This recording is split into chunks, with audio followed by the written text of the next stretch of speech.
Hello, everybody. Welcome to Break Time with Pastor V. It is another day, and I am happy to say that God has been good to me. Thank you for joining us this afternoon. And as you come on, don't forget to say hello and let us know where you're listening from. Greetings to each and every one of you. A couple of things as we get ready to look at Psalms 3. So if you have an electronic device or your Bible, go ahead and turn to Psalms chapter 3. We're going to go there and we're going to call it Go to Sleep. But again, I want to welcome you. Say hello. I see you, Jennifer. I see you, Cousin Julia. Let us know where you're listening from. And I got a question for you. If everything was lifted today from coronavirus and it was okay, you were confident that everything was going on well, coronavirus was gone, what would be the first thing you would do, or where would be the first thing where would you go? If everything was listed today and coronavirus was over, what would you do? I see you, Auntie Brenda and Belinda. Thank you for joining us. Everyone else, say hello. Let us know where you're listening from. And go ahead and answer that question and type it in. I think it'll be interesting. I thought, what would I do? I'd probably go to the beach. I'm not, that great, but it'd just be good to be outside and get some fresh air. Also, tonight at 7:30 p.m., you may have gotten an email. We are partnering with USC and the Cecil Murray Center for Community Engagement. And we are doing a Zoom meeting, and the topic of it is resiliency during a financial resiliency during a pandemic. For us, it just fits in line with where we're going as a church. In the beginning of the year, we committed to three things. One, to be generous as God blesses us and two, to give. Two was to save, and the third thing was to pay off our debt. And so that's our goal. So this kind of ties into it, and COVID can kind of wreck that goal. But we're just believing that God has a plan for us to be better stewards with our money and to survive this COVID thing. So where would you go is the question, or what would you do if everything was gone? My cousin said she would go on a cruise, and if everything was gone from this COVID thing and you were free to go, where would you do? All righty. So those are our announcements. And when I talk about Psalms 3, I'll put the link up right after this for tonight. If you would like to participate with us on the Zoom call tonight, it's at 7:30 Pacific time. Jennifer says she would travel too. She'd be chilling on a lawn chair on a beach. Yay, man. I love the chilling on a lawn chair on the beach. If you want to join us tonight, I'll set the link up. You have to just log in to get the link to the Zoom, and we'd hope you would join us tonight. They're not asking for anything or anything like that. So here we go. Psalms 3. And it's interesting because this psalm is when David, and it's familiar to most of you, David was fleeing from Absalom, and he had made some poor choices. Absalom was his son, and his son had come against him and was setting up his own rule, his own kingdom right within the kingdom. And so David begins Psalms 3, and he says, Lord, let me just read the whole thing really quickly. He says, Lord, how many are my foes? How many rise up against me? Many are saying of me, God will not deliver him.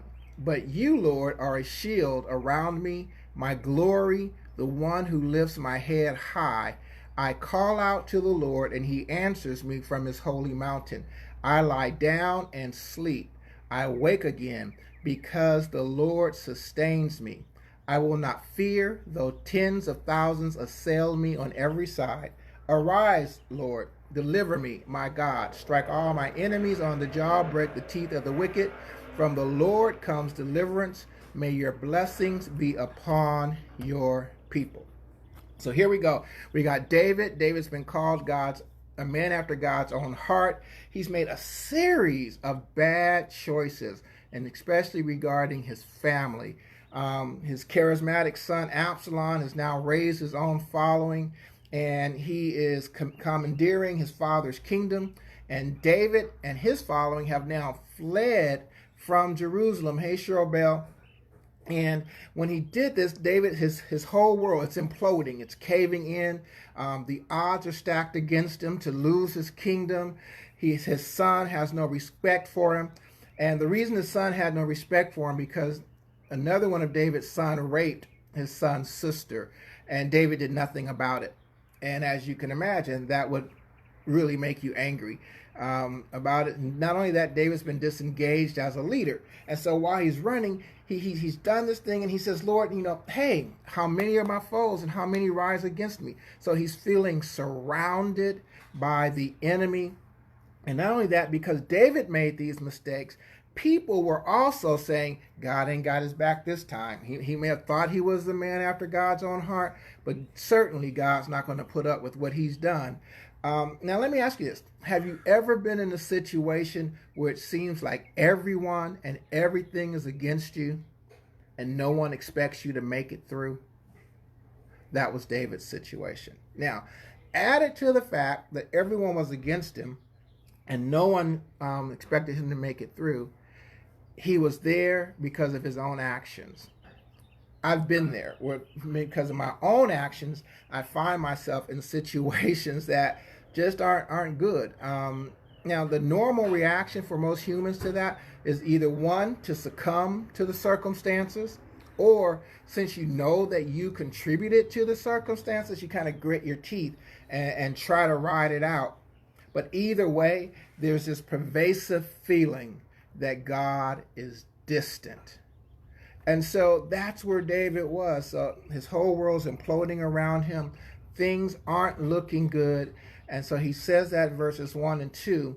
But even in that situation, verse 3, he says, but you, Jehovah, art a shield around me, my glory, the one who lifts up my head. I call out to the Lord, and he answers me from his holy hill. Check this out.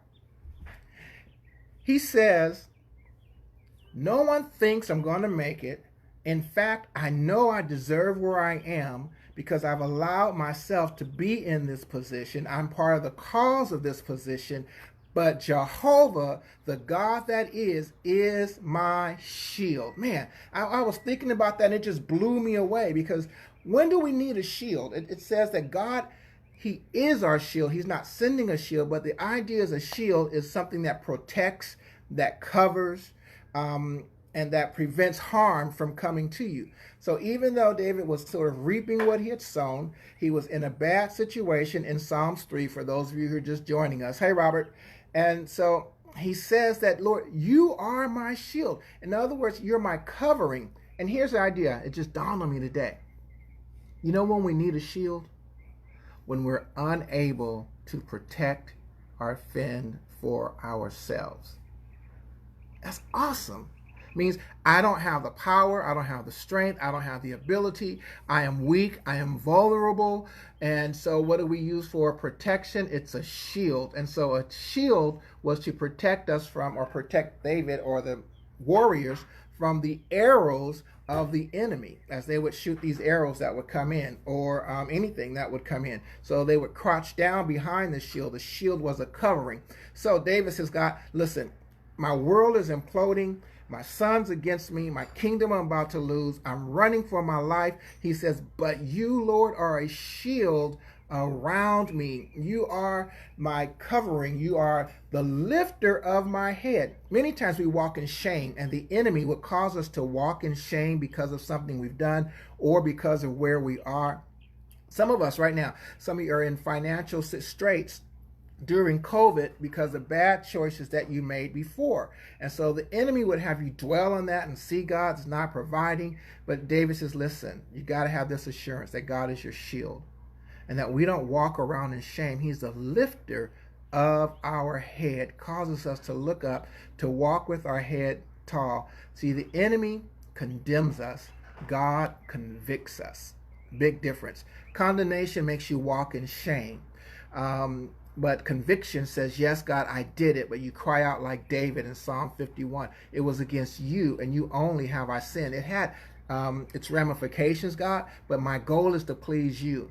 And so what God does is he begins to restore so that we walk with our head held up high, not in arrogance, but in confidence that God has us. So David says that, Lord, you're the glory, you are my shield, you're my glory, and you're the lifter of my head.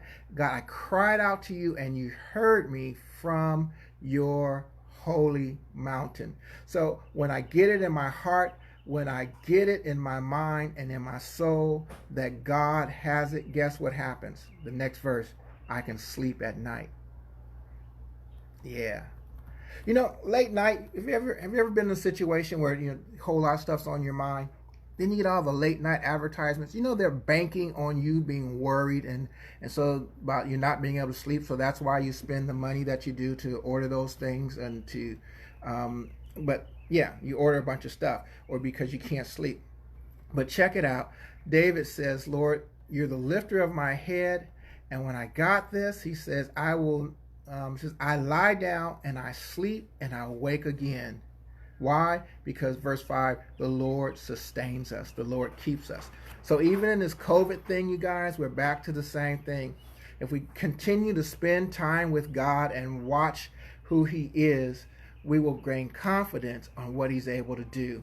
And so that we cast our cares on him. Why? Because he cares for us. So we don't have to worry. And my prayer for those of you who are filled with anxiety is that you would come to know God just as David did, to say, hey, I don't have it, God, I can't do it, but you are my shield. And that you are confident with God as your shield, that you might be able to sleep at night and rise again in the morning, well rested. And David says, you know what? I'm not going to fear, even though there's 10,000 around me on every side. Check this out. My situation may not change. Your situation may not change. But you have to understand that God's going to work on your behalf. We're going to go through, but even in the middle of going through, the confidence that we have is that God's got us and he's always working for our glory. He says, Lord, you take care of my enemies. Hey, strike them down, do what you got to do. And then, so he says, because my deliverance, verse 8, comes from you. And this is what really struck me. In verse 8, he says, may your blessings be on your people. Check it out. David says, I'm going through this. I've been all emotional. I'm confident in what God can do. But he ends up praying God's blessing upon others. And so here's what I realize, that if we trust God, he's got us. We'll be able to rest at night. But it also involves us being involved and caring about other people and their success and God's blessings upon them. So that's it for today. Go to sleep. Go to sleep. Trust God and go to sleep. So my prayer is that God will bless you, that he would free your mind from the clutter and the worry, and that tonight you will be able to rest, sleep well, knowing that God's got you, and that the anxiety would begin to subside because you, my friend, my brother, my sister, are a child of the Most High God, and he hasn't forgotten about you. And even if you're in David's case where you messed up, God's got you. So again, thank you for listening and spending break time with Pastor V. I will post the link immediately following this. If you can join us tonight, it would be great. In our partnership with the USC and the Cecil Murray Foundation on a Zoom call for financial resiliency in a pandemic. Blessings to you all, and thank you again. Have a great evening. Bye.